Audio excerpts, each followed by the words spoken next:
Welcome back to another Cook With Me. I'm so excited to share these recipes with you. First is a wild mushroom and goat cheese dip, and then we have my favorite summer salad this year. Probably had it about 10 times already. It's so good. For the dip, we're going to start with an assortment of wild mushrooms. You can get fresh ones, but I couldn't find any at my store, so they have this dried mix, and I'm just rehydrating them now in some water.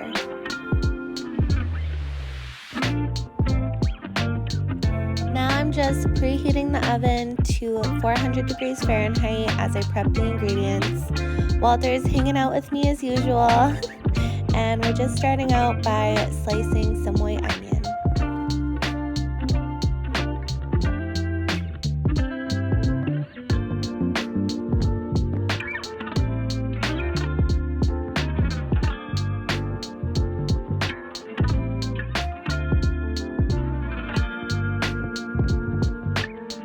Normally, I would slice the pepper in strips as well to match with the onions, but I already had some diced up, so I'm just going to dice it today, and you can use whatever kind of pepper you like. I like red pepper just because it's sweet and gives a pop of color.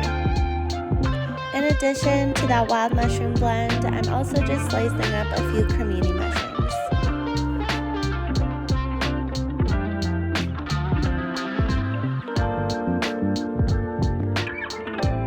I use garlic in pretty much most of my recipes, so for this one we're going to use 2 cloves and finely mince it.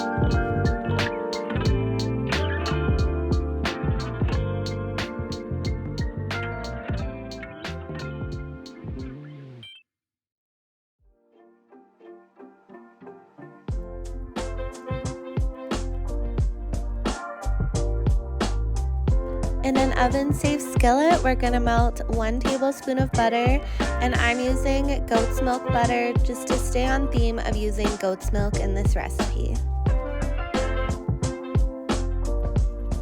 I'm using a Pinot Grigio because that's what I had, but feel free to use whatever white wine you like cooking with. Now I'm just putting the onions, mushrooms, and peppers in the pan to saute in the butter for a few minutes.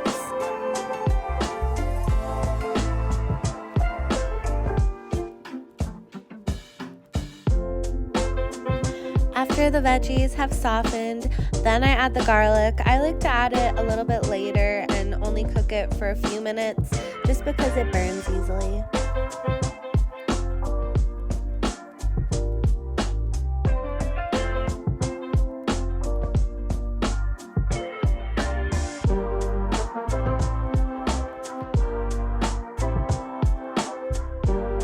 I had a good laugh at myself, struggling to use a teaspoon to get the mushrooms out of the water. Finally figured it out that a slotted spoon would work best.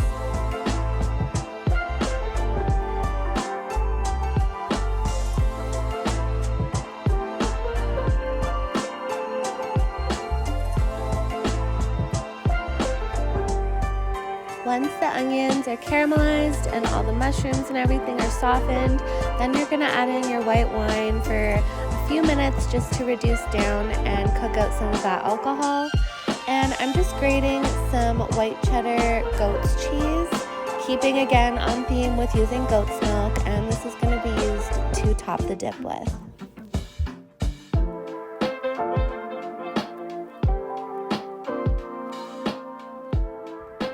You might think this is so weird, but this dip is inspired by one that my boyfriend and I tried in a restaurant, and I tasted hints of cinnamon and nutmeg, so I added the tiniest little pinch to my dip, and surprisingly, it tasted really well. It was just enough to complement the mushroom flavor.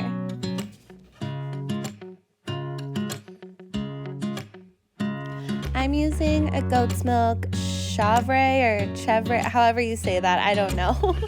But it's really, really creamy and delicious. However, feel free to use regular goat's cheese as well.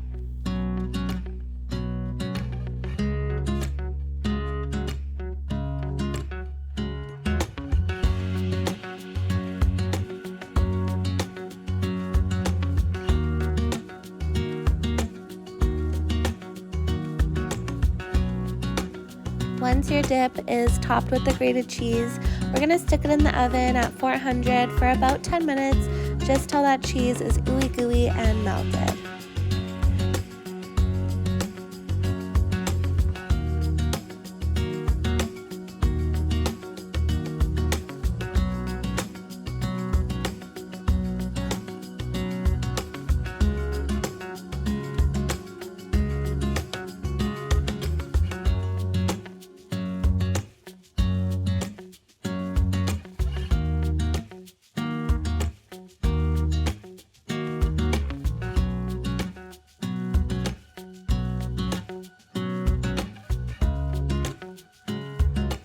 I'm topping my dip with some finely chopped fresh parsley. I really like the freshness and herbaceousness that this adds, as well as some arugula microgreens.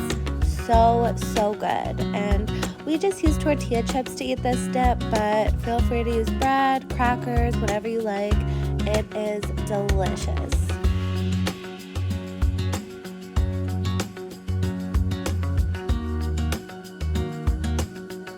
I had to show you my garden this year. It's my first time planting vegetables and from seed.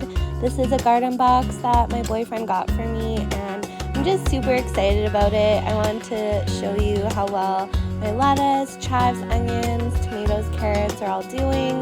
The spinach didn't do so well this year, but will be better next year. So this is all lettuce that I picked from my garden, and there's a whole nother layer underneath that, as well as these chives, and we're gonna use them in the salad. I wish I grew these beets, but unfortunately I didn't. I just peeled, sliced them, and I'm steaming them now for about 10 minutes till they're fork tender. Then I'm using some carrots and, of course, goat's feta. I put this in pretty much all of my salads. Some cucumber and fresh dill, which I'm happy to say I did grow myself. I have a little herb garden going this year. So for protein, I'm using chicken breast. Parchment paper and avocado oil are gonna help it from sticking, and the avocado oil will also help it to stay juicy. Simple salt and pepper, nothing too complicated. And then we're gonna cook the chicken at 400 degrees for about 25 minutes and then let it cool before we add it to the salad.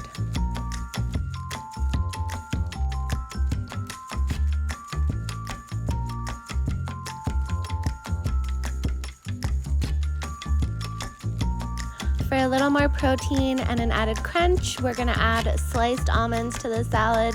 You can use whatever nuts you like. I just really like sliced almonds in mine.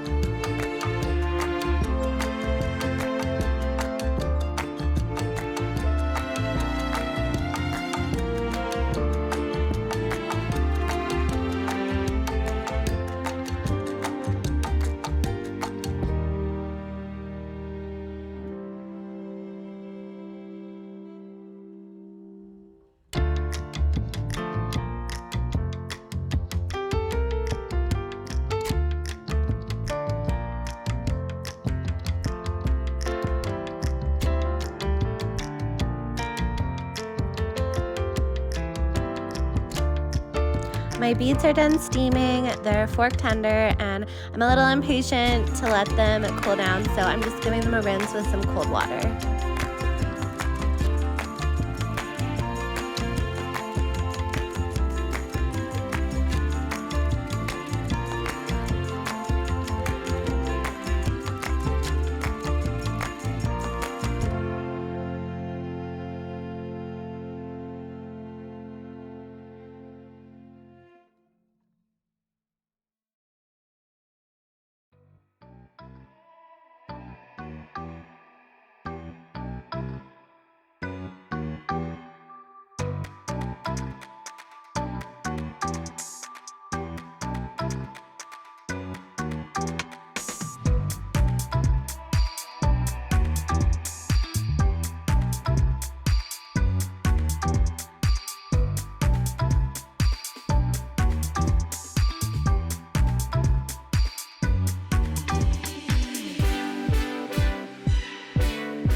super simple for the dressing. Just drizzling a little bit of balsamic vinegar and then a little bit of oil. I usually use either olive oil or avocado. Today I had avocado oil, so that's what I'm using.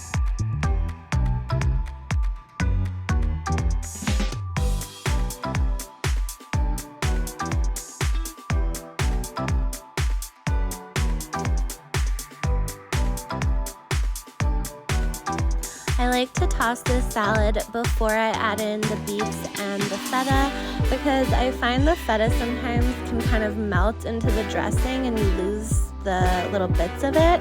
And then the beets I don't really like to toss either because it turns the whole salad pink.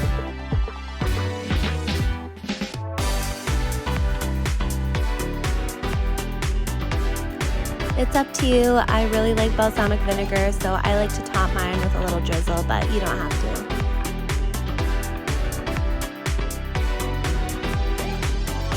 The presentation isn't the greatest for this, but I'm telling you, it is the yummiest, most delicious, fresh salad. I've been eating it all summer long, so please let me know if you give it a try. I know you'll love it. Thank you so much for watching, and we'll see you in the next one.